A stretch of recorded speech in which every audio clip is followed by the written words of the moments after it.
Hey guys, Mr. Morin here. Just checking in with you to see how your pigeon stories are going. Earlier this week I sent a video to show you how to draw the pigeon, and then I even kind of briefly led you through how to create your own pigeon adventure. So hopefully by now you chose an idea and you're off and writing. I know some of you, your moms and dads, have shared your stories with me already, and they've been turning out pretty good, but I wanted to share a couple more tips with you about the pigeon. So first and foremost, let's take a look at the professional. Whenever we're trying to do our best writing, we always look at what does the professional do. So this is Mo Willems, Don't Let the Pigeons Stay Up Late. And what I really want to focus on today is your pigeon's body. Okay, your pigeon should not look the same in every single picture. Now, I know I showed you when we drew the pigeon, I told you to start with his head, and then draw his eye, and you can make his eyeball, and then to make his beak, and his neck, and then his body came around, and his feet, and his wing, and his collar. Very easy, looks just like pigeon.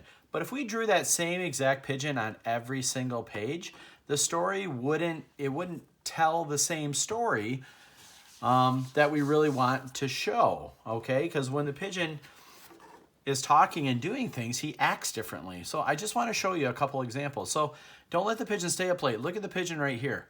It's still the same body shape, but do you notice his eye is halfway closed? He's got a line under his eye, makes him look tired. His arms are crossed. He's even got his legs out to the side like he's sitting down. Okay, you can draw other things too that the pigeon's holding on to. In this case, he's holding on to his bunny. I just want you to look. So on this page, look, we're showing motion with the pigeon. His legs are moving, so it looks like he's stepping. His wings are up, and then Mo Willems does these tiny little lines that make it look like he's shaking his wing. His beak is open, so he's talking. Here he did a close-up, so you don't see all of pigeon's body, but his wing is up, and he's putting his hand up by his mouth like he's, what did you say? Okay, sometimes too you can have the pigeon where his wings are out, and look at all the motion lines. All these tiny little lines that he does.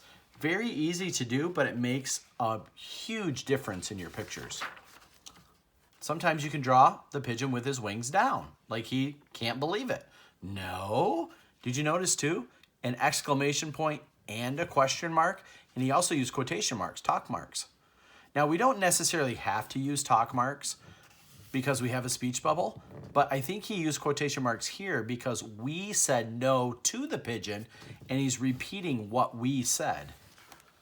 Okay, look at here. He's got his arms crossed. So in your story, if your pigeon is frustrated or disappointed or angry or upset or just fed up, he might cross his wings. Look at this. One wing on his hip, the other up by his mouth. Sometimes when you want pigeon to look really sweet, like he's begging for something, you might draw his eye up and his wings are down by his side. Doesn't he look very innocent there? Okay. So I'm just showing you there's different ways. If you notice, every single picture in this book, pigeon is doing something different. Here he's yawning. Look at this page. This is pretty cool. He drew his eyeball, his pupil, really, really, really small to make him look surprised. And look at the end marks. Exclamation mark, question mark, exclamation mark, question mark, exclamation mark. So you can mix and choose those to really show expression. What? What? That's what the pigeon is saying there. Freak out page. Yep, look at all those motion lines. Feathers flying, big talk marks coming out of his mouth. Okay, there's a cool page in here too I want to show you where the pigeon is looking directly at you. Here it is. So when you do that, if you want to learn how to draw a pigeon looking exactly at you, what you do is you start with a round head again, but this time you make two curvy lines. It almost makes it look like a baseball, just like that. And then you draw his pupils, one on each side, so he's staring directly at you. The trickiest part about this is the beak. So you make a curvy line like this, and then another curvy line like that, and then in between you color in some black, because that's the inside of his mouth. So there you go, Pigeon's looking at you. And again, you can draw little lines under his eyes like that too. Okay, but it kind of resembles a baseball if you do that. And then you would draw his neck down with his collar on it like this. And then his body would come off, and maybe like in this picture, he's got his wings up. Like, what are you talking about? Kind of messed that one up. But you draw little motion lines off. So see these little motion lines? I would encourage you to do that a lot in your story. Every time you want the pigeon moving or showing movement, draw those little motion lines. It's such an easy thing to do. Okay, so think about that when you're drawing your pictures. The other thing I wanted to tell you about is when you're getting ready to publish. So my hope is that on Friday, I'm gonna send an invitation to all your moms and dads on their computer and invite you to a Zoom video chat. And what that is, it's a cool thing that you can use your computer or your mom and dad's smartphone, and we can log on all at the same time, and we can see each other on our computers, and we'll all get a chance to talk, and we can show and tell our stories to each other. I think that would be really neat and fun to do. But before we do that, obviously, just like with any writing celebration, we need to get our stories ready. And by doing that, we have to fix and fancy them up. So when we color our stories, the cool thing about the Pigeon stories is you really only need 3 colors. You need a light blue. Now, if you don't have a light blue, you can use a regular dark blue. That's fine too. A light blue, a yellow, and a black. Okay? And the other part is white. So the light blue is the most important because that is all of Pigeon's head except for his eyeball. We leave his eyeball white. We just color around here. We go right down into his neck, and the only part we leave white here is his collar. And the rest of his body, his wings, and everything is this light blue color. So again, take your time and color nicely because you want it to look professional. You're the author, you're the illustrator. You don't want people reading your book and wondering if you are in kindergarten and you're a scribbler. You don't want to do that. So we're going to color that all in nice, really quick with our light blue. I'm going to get rid of all Mr. White space here, just like Mrs. Seitz teaches you. There we go. The only thing we need the yellow for, you guessed it, his beak. How easy is that? And then the rest is white. Now, why is black so important? Black is very important because you use it to outline. So where all my pencil lines are, watch what happens when I outline it with black. When I go over it with black, it really highlights my drawing. It makes things stand out. Now, let me tell you this too. Using crayons for these Pigeon book is going to be your best bet.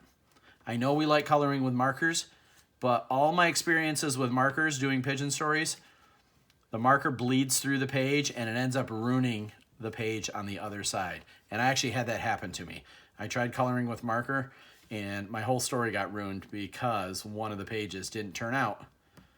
Oop, I did forget one little blue part here. Whenever Pigeon's eye is closed, that's his eyelid. So we want to color that blue too. There we go. All right, and did you notice now when I'm tracing this all with my black crayon of how much better it is standing out? I mean, I could color with just the blue and the yellow. It would look okay, but it looks even better now that I'm using this black crayon. See how much better it's standing out? Even the tissue here.